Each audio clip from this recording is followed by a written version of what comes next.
आपके पास 500 करोड़ रुपए की प्रॉपर्टी है, वो कहाँ से आई सर? कैमरा बंद कर। वो आपने गिफ्ट्स रिसीव किए तकरीबन 31 मिलियन के। इसको वीडियो तो नहीं कर रहे, बंद कर दें जरा प्लीज, बंद कर दें जरा प्लीज। ये याद है सर? हाँ देखा है कहीं। She declared the same BMW in her wealth statement in the next year 2012-2013 as well. आपने डिक्लेयर किया हुआ इसको अपनी इनकम टैक्स रिटर्न के अंदर। मेरा ख्याल है कि ये फैमिली की कोई होगी, मुझे इस पे मेरे पास इसके फैक्ट्स नहीं है।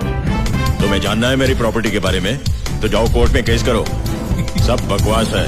उसके बाद मेरे पास वैसे कभी BMW, मेरे पास इसके फैक्ट्स नहीं है।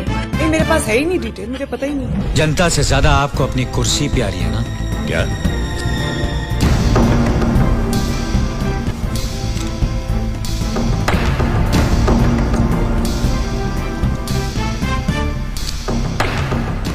Mariam Safdar owned a BMW car